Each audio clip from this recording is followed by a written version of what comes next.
Today we are recapping Colors, where an experienced cop and his rookie partner patrol the streets of LA during the late 80s, when gang violence was out of control. Sit back, relax, and enjoy. The movie begins as our protagonist, Danny, is attending a briefing with the Crash Unit, a special police unit created to deal with the increasing gang problems in East LA. Danny is a know-it-all and decides to be a smart ass, so as punishment, he's teamed up with Hodges, a police veteran who is close to retiring. We then see a van full of Crips cruising through the neighborhood.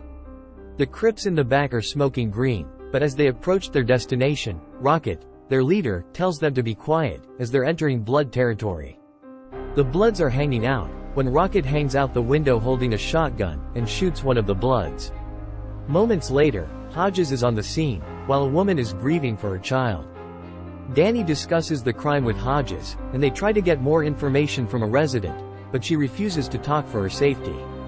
Later back at the station, the Crash Unit debrief, before heading out to the respective areas, making mass arrests of gang members in response to the violence.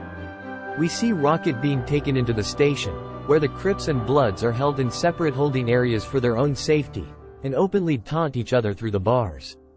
We then see Hodges and Danny cruising through the Crip territory, and they have a quick discussion with some Crips on the sidewalk, before leaving the area.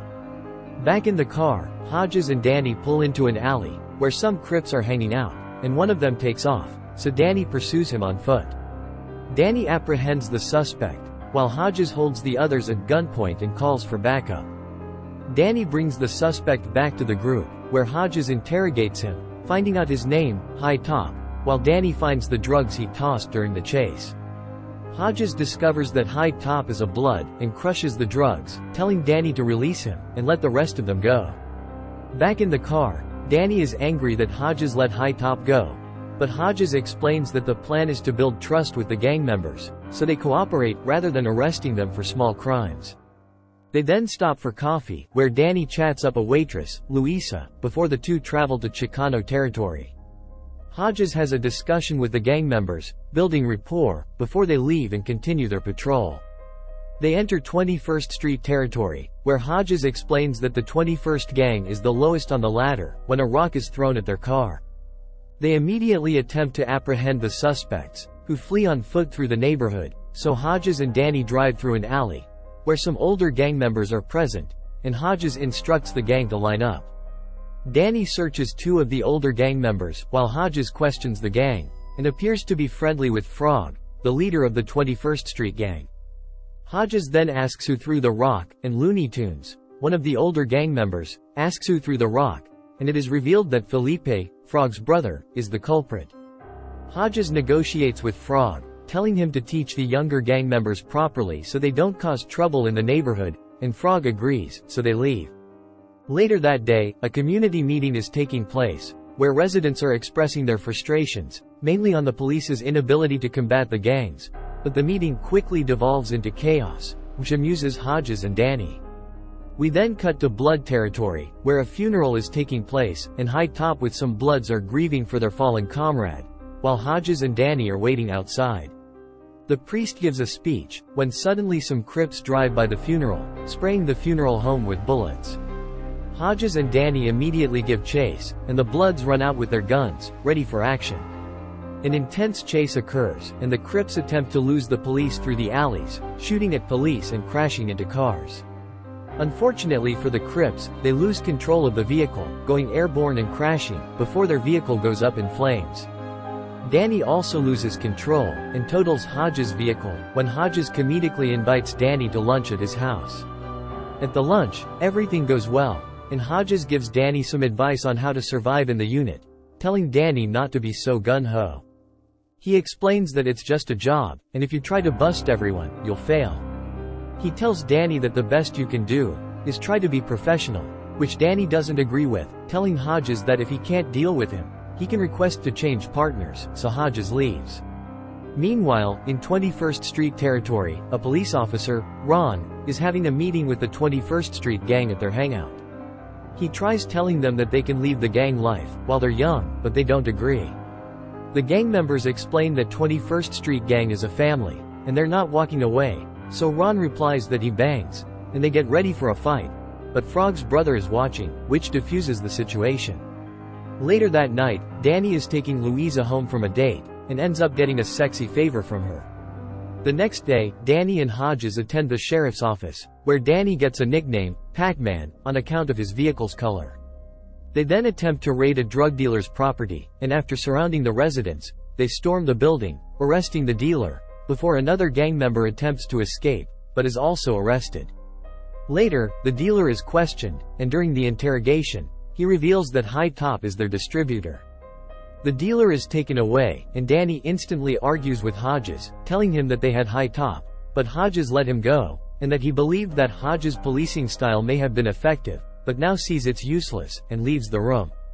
We then see a group of Crips, dealing drugs amongst each other, when Hodges and Danny apprehend them. Hodges holds them at gunpoint along the wall, while Danny gets rough with one of the suspects, showing that he doesn't care anymore. Later in another neighborhood, Hodges spots a kid tagging the walls, and again Danny gets rough, spraying the kid in the face with the spray can.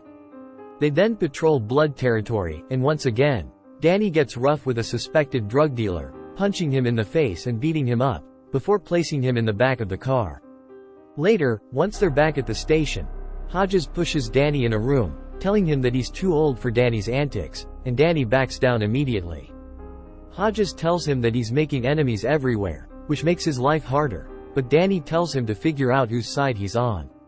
Hodges replies telling him that he's nothing but a gangster and leaves the room, causing a rift in their relationship.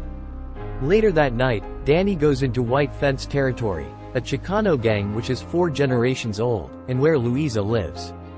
Danny is then approached by the gang, including the kid he sprayed in the face earlier.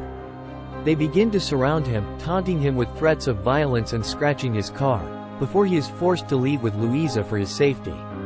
Once they leave the area, Louisa expresses her disapproval of his behavior, and he needs to change. Back at the police station, Felipe, Frog's brother, has been arrested, and Frog explains that his brother was smoking PCP and was involved in a gang fight. Frog pleads with Hodges to remove Felipe's name from the gang file, as he's a good kid, so Hodges agrees, in exchange for a favor from Frog. As Frog is leaving, he is stopped by an officer, as he has an outstanding warrant for unpaid parking tickets, so he's arrested.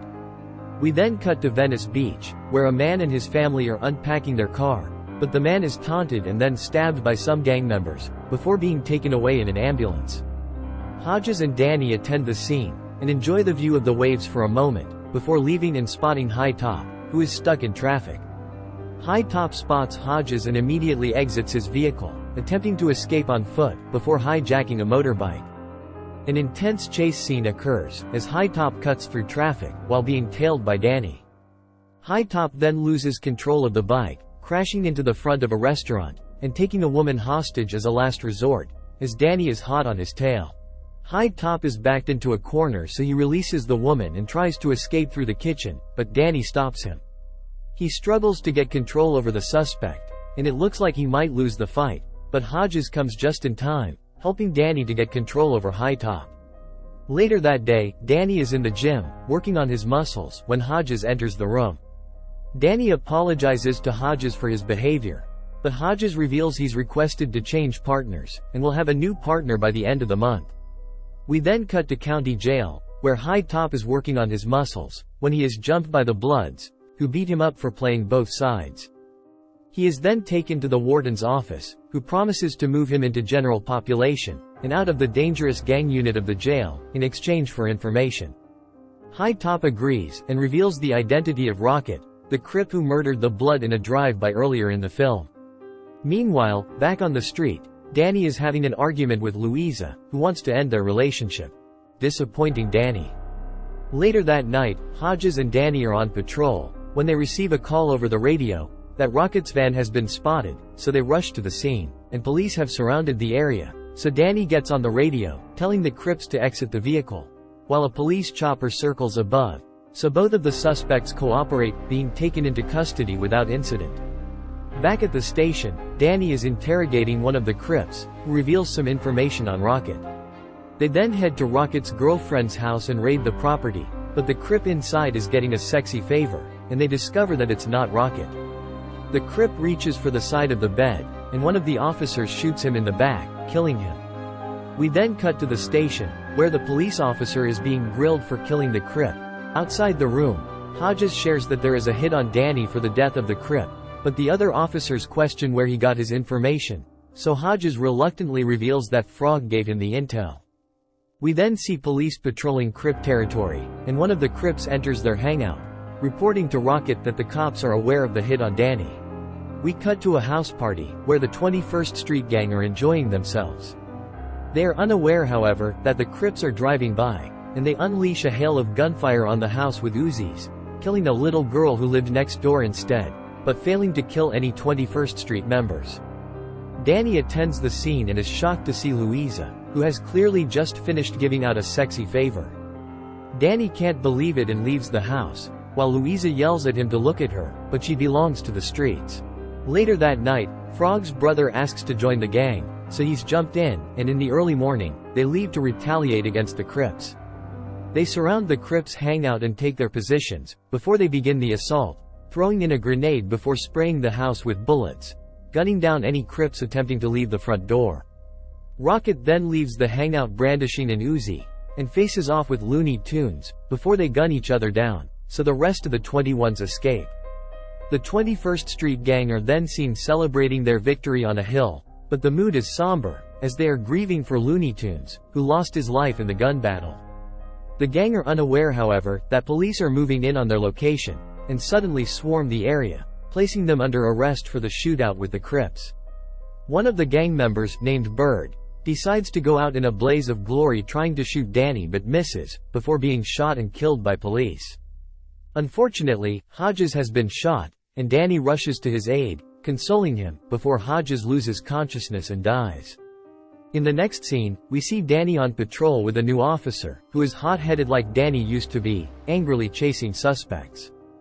Danny tells him to chill out, and reveals some knowledge left behind by Hodges, before they continue their patrol, while Danny reflects on his time in the crash unit, and the movie ends. Thanks for watching. If you've enjoyed, please like, comment, and subscribe. Have a fantastic day.